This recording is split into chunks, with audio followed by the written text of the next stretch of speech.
स्वागत आहे नंदादीप लाईफस्टाईलमध्ये। आता आम्ही चाललेलो आहोत गार्डनमध्ये आज आम्हाला केळीचं फूल तोडायचे आणि सध्या खूप ऊन पडते ना, तर त्यामुळे आम्हाला पक्ष्यांसाठी पाण्याची सोय करायची आहे।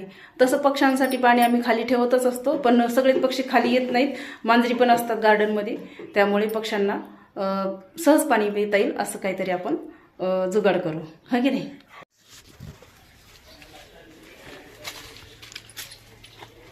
आपल्या डाळिंबाच्या झाडाला पण खूप छान छान डाळिंब आले बरं का। मोठे डाळिंब आले, फुलं पण आले, हां झालं तुमची तयारी सगळी? बस चला सर्वात अगोदर आपण केळीचं फूल तोडून घेऊ। हा ते दिसते का?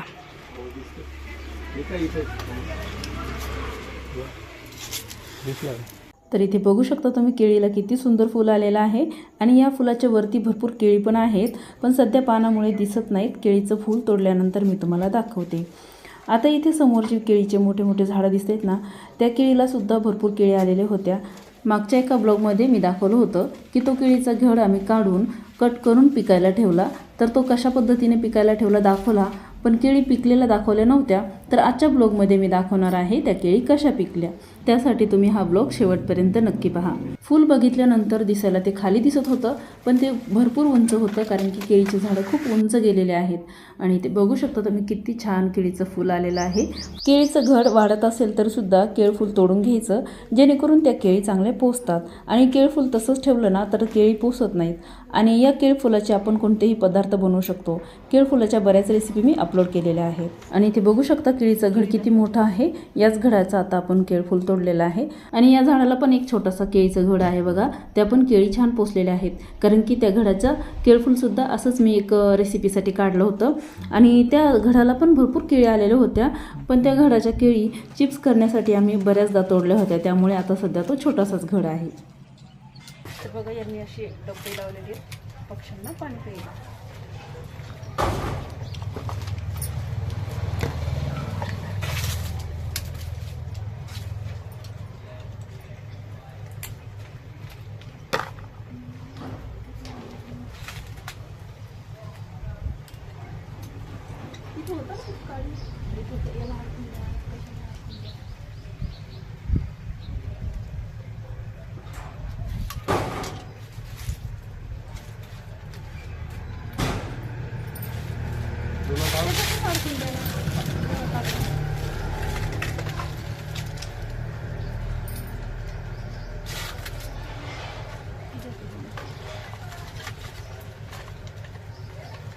थोड़ा भी काढून दिलं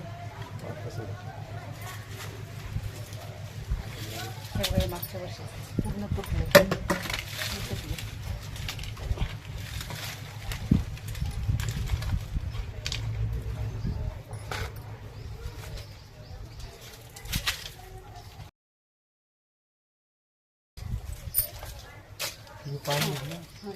पाणी नाही आणलं।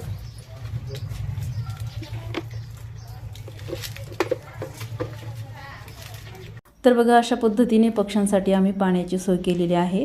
मागच्या वर्षी पण आम्ही असेच डबे झाडांना लावलेले होते आणि त्यामध्ये रोज पाणी टाकायचो, तर पक्षी छान तिथे पाणी प्यायला यायचे। तेव्हा आपले घरटे पण होते पक्ष्यांचे, तर त्या घरट्यामध्ये बसायचे आणि इथे पाणी प्यायचे। आता आम्ही या बोरीच्या झाडाला पण एक डब्बा लावलेला आहे। मागच्या वर्षी इथे खूप अडचण होती, पण यावर्षी यांनी बोरीच्या झाडाच्या अलीकडच्या फांद्या थोड्याशा छाटल्यात, त्यामुळे तिथे डबे अडकवायला जागा भेटलेली आहे। आणि या झाडांवरती भरपूर सुगरणीचे घरटे होते। सुगरणीच्या घरट्यामधले पक्षी तर उडून गेले, पण ते घरटे आम्ही फेकले नाहीत, तसेच ठेवलेले आहेत। आणि बरेच घरटे मांजरीने तोडलेले आहेत, काही कावळ्यांनी तोडले, तरीसुद्धा ते घरटे आम्ही उचलून ठेवले। गार्डनमधील प्रत्येक झाडाला अशा पद्धतीने डबे अडकून त्यामध्ये पाणी टाकलं। आता इथे एक कडीपत्त्याचं झाड आहे आणि कडीपत्त्याचं झाड थोडंसं एका साईडला आहे, एका कोपऱ्याला आहे, तर त्या झाडाला सुद्धा एक डबा लावला। आणि कडीपत्त्याच्या झाडाच्या बाजूलाच एक गुलमोहर आहे मोठा, पण गुलमोहराचं झाड खूप उंच गेले, त्यामुळे गुलमोहरावर पाण्याचा डबा अडकवला नाही। इथे एक डाळिंबाचं झाड आणि पेरूचं झाड सोबत आहे, तर डाळिंबाचं झाड सध्या खूप दाट आलेलं आहे, त्यामुळे पेरूच्या झाडाला एक डबा अडकवला, जेणेकरून पक्ष्यांना तिथे पाणी व्यवस्थित पिता येईल। पेरूच्या झाडाच्या आजूबाजूला भरपूर फुलाचे झाडं आहेत, त्यामुळे या साईडला भरपूर पक्षी फुलपाखरं दिसत असतात। इथे फुलांच्या छोट्या छोट्या कुंड्या ठेवलेल्या आहेत, त्यामध्येच एक सफेद जास्वंदी आहे। सफेद जास्वंदीला फुल आलेलं आहे, इथे बघू शकता। सध्या माझ्याकडे 4 प्रकारच्या जास्वंदीचे झाडं आहेत. सर्व झाडांना पाणी टाकून झाल्यानंतर आम्ही घरामध्ये आलो आणि इथे बघू शकता तुम्ही केळीची टोपली मी आणलेली आहे. या टोपलीमधल्या सर्व केळी पिकलेल्या आहेत. तर हे दाखवण्यासाठी मी तुम्हाला दाखवलं की अशा पद्धतीने मी झाकून ठेवलेलं होतं. 2 मोठ्या पायपुसण्या त्यावरती झाकल्या. त्या पायपुसण्या स्वच्छ आहेत बरं का, मी ते घरी विणलेल्या आहेत. पायपुसणी टाकण्याच्या अगोदर मी छान कॉटनचा कपडा त्यावरती ठेवलेला होता आणि इथे बघू शकता तुम्ही सर्व केळी पिकलेल्या आहेत. 8 दिवसापूर्वी आम्ही केळी पिकायला ठेवलेली होती, तर अशी पिकली. आणि हे फूल आता तोडून आणलेले, याची आपण काहीतरी रेसिपी करू, पण ते आता नाही करणार, मी नंतर करणार आहे. आणि बरेच केळी ठेवलेले होते टोपलं भरून, पण आम्ही खाल्ल्या. दाखवा पुढे हात करून. हे बघा मित्रांनो, मस्त आहे ना, एकदम छान पैकी बघा कलर आलाय आणि मस्त तयार झाली पिकली. केळी पिकायला ठेवताना अशा होत्या बघा, पूर्ण हिरव्या केळी होत्या आणि पूर्ण टब भरून होत्या. इथे बघू शकता तुम्ही.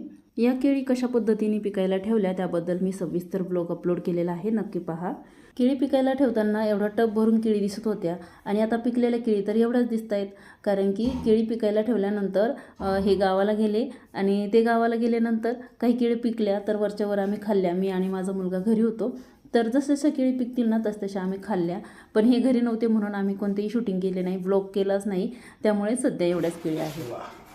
आपल्या घरच्या केळीची छानपैकी केळी पिकली बघा, एकदम तयार माल आहे. नो केमिकल, कुठल्या प्रकारचं केमिकल नाही, काही नाही.